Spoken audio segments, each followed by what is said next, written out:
فهذا هرقل عظيم الروم يطرح كثيرا من الأسئلة عن النبي صلى الله عليه وسلم على أبي سفيان، لينتهي به المطاف بصدق دعوة محمد قائلا: لو كنت عنده لغسلت عن قدمه.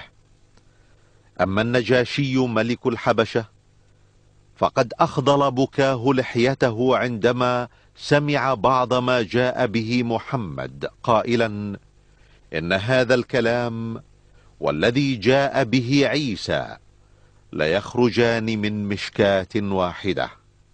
يقول المفكر الفرنسي لامارتين: محمد هو النبي الفيلسوف الخطيب المشرع المحارب قاهر الأهواء.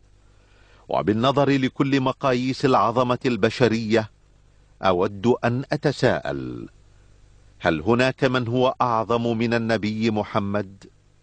أما الأديب الإنجليزي الشهير برنارد شو فيقول إن العالم أحوج ما يكون إلى رجل في تفكير محمد، هذا النبي الذي لو تولى أمر العالم اليوم لوفق في حل مشكلاتنا بما يؤمن السلام والسعادة التي يرنو البشر إليها.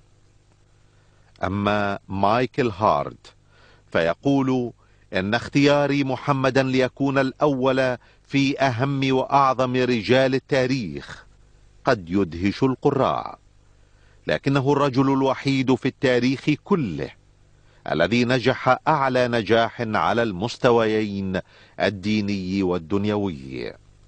الزعيم الهندي المهاتما غاندي الذي يقول: بعد انتهائي من قراءة الجزء الثاني من حياة الرسول محمد وجدت نفسي بحاجة للتعرف أكثر على حياته العظيمة.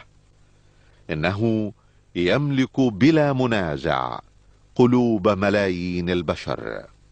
أما الكاتب الإنجليزي توماس كارلايل فيقول: إني لأحب محمدا لبراءة طبعه من الرياء والتصنع. إنه يخاطب بقوله الحر المبين قياصرة الروم وأكاسرة العجم، يرشدهم إلى ما يجب عليهم لهذه الحياة الدنيا والحياة الآخرة. أما الأديب البريطاني جورج ويلز فيرى في محمد صلى الله عليه وسلم أعظم من أقام دولة للعدل والتسامح.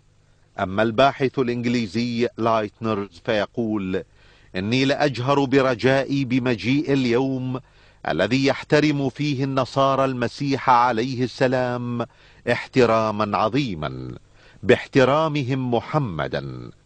ولا ريب في أن المسيحي المعترف برسالة محمد صلى الله عليه وسلم وبالحق الذي جاء به هو المسيحي الصادق. ويرى الأديب الروسي الشهير تولستوي أن شريعة محمد ستسود العالم لانسجامها مع العقل والحكمة. ويقول المستشرق ميشون إن الإسلام الذي أمر بالجهاد قد تسامح مع أتباع الأديان الأخرى، وبفضل تعاليم محمد لم يمس عمر بن الخطاب المسيحيين بسوء حين فتح القدس. ويقول المؤرخ الفرنسي غوستاف لوبون إن محمدا هو أعظم رجال التاريخ. أما مؤلف موسوعة قصة الحضارة ويل ديورانت فيقول: إذا ما حكمنا على العظمة بما كان للعظيم من أثر في الناس قلنا إن محمدا هو أعظم عظماء التاريخ.